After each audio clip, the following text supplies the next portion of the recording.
Hello students, welcome to my YouTube channel Sahej classes. तो जैसे है ना, हम पीजीटी के केमिस्ट्री के एस्टेट में जो भी पहले पीवाईक्यू आए हुए हैं वो डिस्कस करेंगे। तो पहले हम जो ईयर रहेगा 2023 उसके कंप्लीट करेंगे। तो देखो, इसके लिए मैंने कल वीडियोस डाली थी, लेकिन उसमें क्या हुआ कि बाद वाली में साउंड नहीं थी, तो जो 20 मिनट की वीडियो है वो ऐसे की ऐसी वेस्ट गई। तो आज मैं वापस से इस वीडियो को यहाँ पे अपलोड कर रही हूँ। तो आप एक बार ये बता दिया करो कि आपके लिए हेल्पफुल होते हैं या नहीं। अगर हेल्पफुल होते होंगे आपके लिए तो फिर हम 2017, 18, 19, 20, 21, 22, 23 ऑलमोस्ट सारे ही ईयर्स के मैं यहाँ पे आपको डिस्कस करवाऊंगी। तो यहाँ पे हम आज डिस्कस करेंगे पीजीटी केमिस्ट्री 2023 वाले 10 क्वेश्चन देखेंगे एक वीडियो में हम। तो 6 वीडियोज आपको यहाँ पे देखने को मिलेंगे। तो यहाँ पे क्वेश्चन फर्स्ट क्या है, the crystal field stabilisation energy in terms of del naught for D6 configuration of metal ions in high spin octahedral complex is. यहाँ पे हमें क्या बतानी है, CFSC की वैल्यू बतानी है। किसके लिए? D6 ऑक्टाहेड्रल कॉम्प्लेक्स के लिए। तो यहाँ पे देखो, जो CFSC है ना, मोस्टली हम d ऑर्बिटल की ही निकालते हैं जब हमारे इलेक्ट्रॉन्स हैं वो d ऑर्बिटल में प्रेजेंट होते हैं। तो d में कितने ऑर्बिटल होते हैं? 5। तो 1 2 3 4 5। उसके बाद इन 5 ऑर्बिटल की स्प्लिटिंग होती है, ये अलग अलग होती है ऑक्टाहेड्रल में और टेट्राहेड्रल में। तो ये वाली हमारी होगी ऑक्टाहेड्रल की, और टेट्राहेड्रल में इसका अपोजिट हो जाता है। तो ये वाली रहेगी हमारी टेट्राहेड्रल की। उसके बाद यहाँ पे क्या होता है कि जहाँ पे भी हमारी ट्रिपली डिजेनरेट ऑर्बिटल होते हैं वहां पे जो एनर्जी रहेगी यहाँ की 0.4 रहेगी और डब्ल्यू वाले की 0.26 रहेगी। अगर यहाँ पे देखो, टेट्राहेड्रल के केस में ये नीचे है ना ये वाला, तो यहाँ पे आपको -0.4 नहीं लिखना, नीचे वाला माइनस रहेगा, ये बात ठीक है। लेकिन जहाँ पे 2 ऑर्बिटल होंगे ना इसके, वहां पे 0.6 रहेगा, और जहाँ पे 3 वाला रहेगा वहां पे 0.4 रहेगा। तो ये वाला टॉपिक हम कंप्लीटली डिस्कस भी करेंगे, क्या पता नेक्स्ट टाइम किसका पूछ ले। तो यहाँ पे देखो, ये वाली चीज थी। उसके बाद हमारे पास था D6 high spin. D6 high spin, तो यहाँ पे देखो 1 2 3 4 5 हाई स्पिन है ना, तो पहले इसमें भरेंगे। अगर लो स्पिन होता तो यहीं से स्टार्ट कर देते 6। अब यहाँ पे देखो, यहाँ पे इसकी एनर्जी नीचे वाले की कितनी है? माइनस के 0.4। और यहाँ पे इलेक्ट्रॉन कितने हैं? 1 2 3 4। तो 4 से मल्टीप्लाई हो जाएगी प्लस में। ऊपर वाले की कितनी है? 0.6। और यहाँ पे कितने से मल्टीप्लाई, इलेक्ट्रॉन कितने हैं? 2।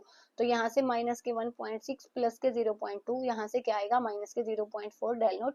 इसकी जो CFSC की वैल्यू है वो यहाँ से ये आएगी, ठीक है। उसके बाद हम सेकंड क्वेश्चन पे चलते हैं। इसका क्वेश्चन देखो एक बार, ऑप्शन 1 है वो सही हो जाएगा, क्योंकि क्वेश्चन में किसी में भी माइनस नहीं दिया गया, और तो इसलिए जो हमारा ऑप्शन है वो 0.4 ही सही रहेगा। उसके बाद arrange the following compound in order of their decreasing reactivity toward an electrophile. यहाँ पे हमें क्या दिए गए हैं? कंपाउंड दिए गए हैं। पहला है मिथोक्सीबेंजीन, क्लोरोबेंजीन, नाइट्रोबेंजीन। हमें क्या बताना है? इलेक्ट्रोफाइल के टुवर्ड इसकी रिएक्टिविटी बतानी है। तो यहाँ पे देखो हम कैसे करेंगे। पहले आपको मिथोक्सीबेंजीन बनाना आना चाहिए। तो मिथोक्सीबेंजीन क्या होता है? बेंजीन के ऊपर मिथोक्सी ग्रुप। मिथोक्सी किसको बोलते हैं हम? OCH3 को। मिथ मीन्स कार्बन वहां पे 1 होगी। अगर यहाँ पे इथोक्सी होता तो हम लिखते OCH2CH3। उसके बाद क्लोरोबेंजीन, बेंजीन के ऊपर क्लोरीन है। उसके बाद नाइट्रोबेंजीन, बेंजीन के ऊपर क्या है? नाइट्रो ग्रुप है। तो यहाँ पे हमें क्या बताना है? अब हम बताएंगे कि किसकी इलेक्ट्रोफाइल के टुवर्ड रिएक्टिविटी है। देखो मैंने यहाँ पे बेंजीन ग्रुप बनाया और यहाँ पे मैंने कोई भी ग्रुप लगाया, तो इलेक्ट्रोफाइल आएगा, तो यहाँ पे आएगा। यहाँ पे नेगेटिव साइन होगा, क्योंकि इलेक्ट्रोफाइल होता है वो हमारा पॉजिटिवली चार्ज होता है, तो वो नेगेटिव साइन पे आके अटैक करेगा। इतना हमें पता है। जैसे ही यहाँ पे ये नेगेटिव आया तो यहाँ पे पॉजिटिव आएगा। तो यहाँ पे लगा हुआ ग्रुप जितना पॉजिटिव चार्ज को बैलेंस कर पाएगा, स्टेबलाइज कर पाएगा, उतनी ही इसकी रिएक्टिविटी है वो ज्यादा होगी। तो अब इन तीनों ऑप्शन में हम ये ढूंढेंगे कि यहाँ पे जो ग्रुप लगा है ना, वो कौन सा पॉजिटिव चार्ज को कौन से ग्रुप बैलेंस स्टेबलाइज करते हैं। जहां भी पॉजिटिव चार्ज हो तो वहां पे इलेक्ट्रॉन डोनेटिंग ग्रुप स्टेबलाइज करेंगे, और नेगेटिव को इलेक्ट्रॉन विड्रॉइंग ग्रुप है वो स्टेबलाइज करेंगे। तो यहाँ पे पॉजिटिव चार्ज है, और हमें कौन से ग्रुप हैं वो पॉजिटिव चार्ज को स्टेबलाइज करेंगे? Electron donating. तो इनमें से ढूंढो इलेक्ट्रॉन डोनेटिंग कौन सा है। अब यहाँ पे देखो NO2 है, उसका तो आई इफेक्ट है, माइनस आई इफेक्ट वो बहुत ज्यादा होता है। तो इट मीन्स ये पॉजिटिव चार्ज को और ज्यादा डिस्टेबलाइज करेगा। तो मतलब ये वाला तो लास्ट में आने वाला है। तो 3 सबसे लास्ट होएगा, इसमें है और इसमें है। उसके बाद यहाँ पे देखो OCH3, इस ऑक्सीजन के पास लोन पेयर है, ये फिर भी पीछे से इस पॉजिटिव चार्ज को क्या करेगा? स्टेबलाइज कर पाएगा। तो सबसे ज्यादा स्टेबलाइजेशन किसमें हुआ? इसमें हुआ। तो यहाँ पे 1 की रिएक्टिविटी क्या हुई? सबसे ज्यादा। अब क्लोरोबेंजीन में क्या होता है? वैसे तो क्लोरीन के पास भी लोन पेयर होते हैं, लेकिन जब भी हेलाइड की बात आती है तो वहां पे हम उनका माइनस आई इफेक्ट कंसीडर करते हैं। तो इन दोनों में माइनस आई इफेक्ट है, इंडक्टिव इफेक्ट है, और यहाँ पे माइनस आर भी है, तो यहाँ पे क्या होगा, इसलिए इसमें सबसे कम, उसके बाद इसमें, क्योंकि यहाँ पे माइनस आई आई है और यहाँ पे इसका डोनेशन है, तो यहाँ पे फर्स्ट सबसे ज्यादा रिएक्टिव हो जाएगा। तो ऐसे आपने इनको देखना है। तो हमारा ऑप्शन 1 है, इसके अकॉर्डिंग वो सही हो जाएगा। उसके बाद question 3, for the strong electrolyte NaCl, HCl and NaC, the molar conductivities at infinite dilution are 126.4, 425.9 and 91.0 Simon centimetre square पर मोल। हमें बतानी है HAC की। तो ये वाला जो क्वेश्चन रहेगा, देखो ये वाला जो क्वेश्चन था आपका कोऑर्डिनेशन कंपाउंड का था, ये वाला क्वेश्चन है आपका ऑर्गेनिक में से है, और ये वाला क्वेश्चन आपका रहेगा इलेक्ट्रोकेमिस्ट्री का। तो यहाँ पे देखो हमें क्या करना है, HAC चाहिए है, किस किस में से, HCl में से, NaAC में से और NaCl में से हमें क्या चाहिए है, HAC। तो यहाँ से देखो H यहाँ से ले सकते हैं हम, AC यहाँ से ले सकते हैं, तो इन दोनों को हमें ऐड करना होगा, और यहाँ पे H हमें चाहिए है, Cl हमें नहीं चाहिए, ऐसे यहाँ पे AC हमें चाहिए, Na नहीं चाहिए, तो इसमें से हम NaCl को सब्ट्रैक्ट करेंगे, तो क्या आएगा HCl प्लस NaC।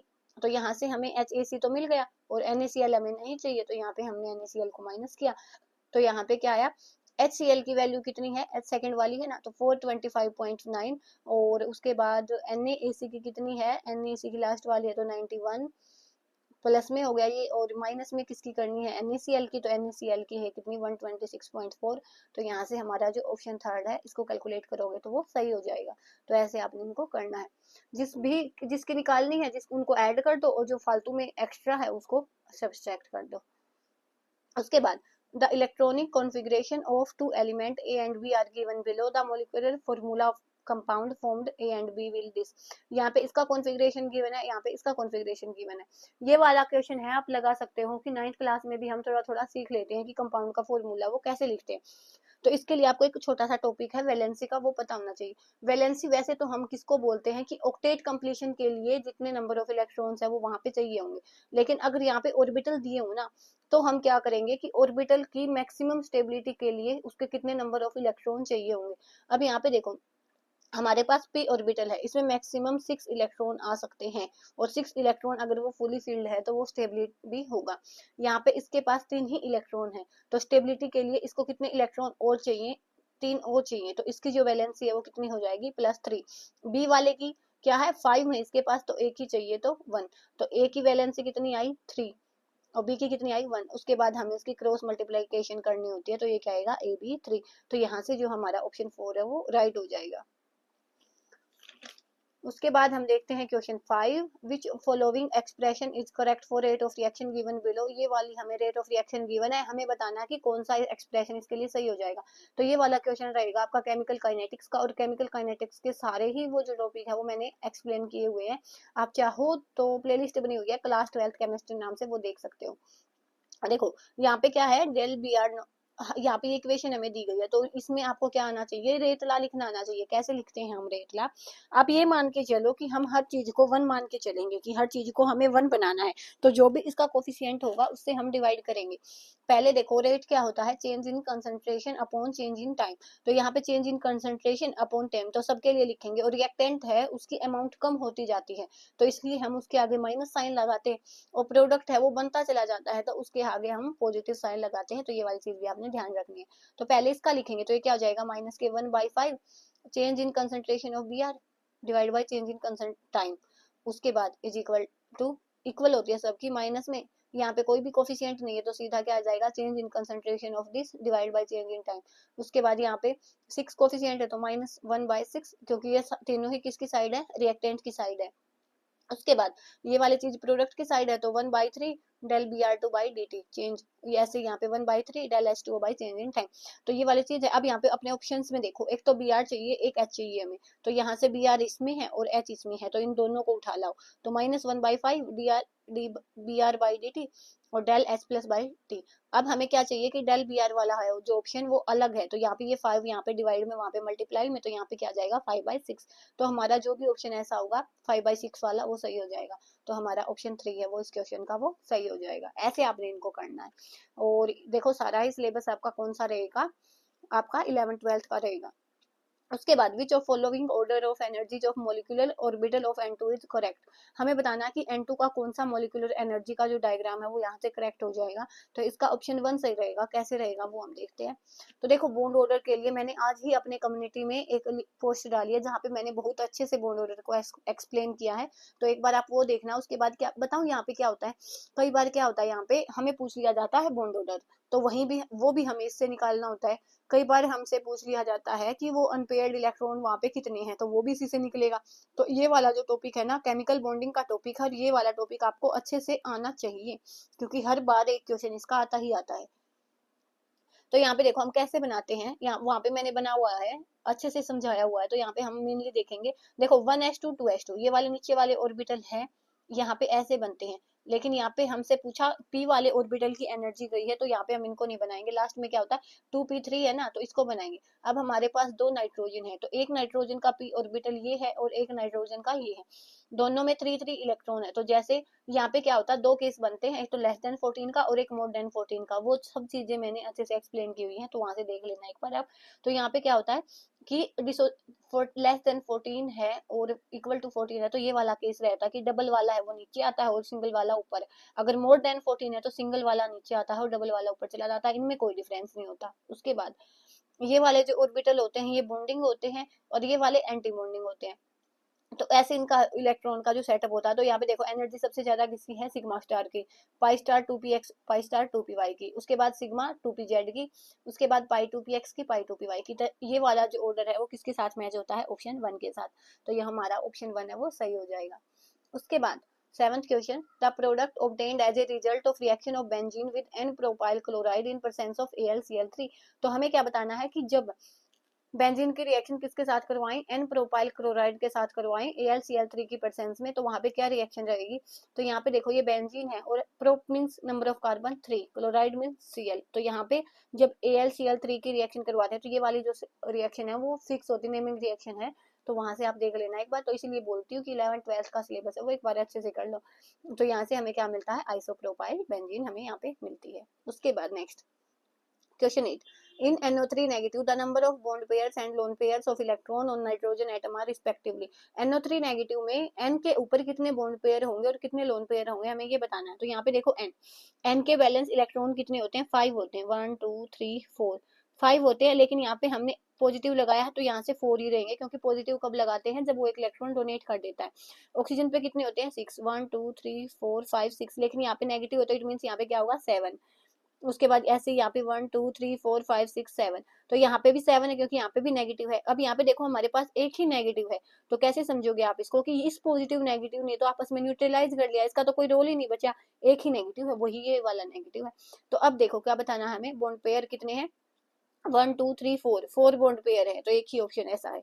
उसके बाद लोन पेयर देखोगे तो एक भी लोन पेयर यहाँ पे आपको नहीं दिखाई देगा, क्योंकि एक सिंगल इलेक्ट्रॉन था वो भी हमने डोनेट किया है। तो यहाँ पे क्या बचेगा 4 और 0। और क्यों किया हमने ऐसा, क्योंकि इनका ऑक्टेट है वो कंप्लीट हो जाए इसलिए। जैसे 1 2 3 4 5 6 7 8 इसका भी कंप्लीट है, इसका भी कंप्लीट है, और 1 2 3 4 5 6 7 8 इसका भी कंप्लीट है। तो ऑक्टेट कंप्लीशन के लिए ऐसा होता है। उसके बाद क्वेश्चन 9, तो यहाँ पे क्या है, the half life period of krypton is 10 years, how long will it take place for 99% of the krypton to disintegrate. और देखो ये वाला क्वेश्चन रहेगा आपका केमिकल काइनेटिक्स का ही है। इसमें क्या है साथ में तो रेडियो एक्टिविटी का थोड़ा सा कॉन्सेप्ट ऐड है जो न्यूक्लियर केमिस्ट्री में होता है, और थोड़ा हाफ जो रेट कांस्टेंट है फर्स्ट ला है, ये सारा किसका है, ये केमिकल काइनेटिक्स का है। तो आप देखो केमिकल काइनेटिक्स से वहां भी आया है यहाँ भी आया, तो पहले ये वाला सिलेबस आप अच्छे से करो। तो यहाँ पे देखो हमें क्या गिवन है, हाफ लाइफ। तो फर्स्ट ऑर्डर रिएक्शन का हाफ लाइफ है, उसका डेरिवेशन भी मैंने करवाया है, वो भी आप चाहो तो देख सकते हो। तो टी हाफ लाइफ क्या होता है 0.693/k। तो यहाँ से k की वैल्यू क्या आएगी 0.693 डिवाइड बाई टी हाफ, और टी हाफ की वैल्यू है 10, तो 0.693/10।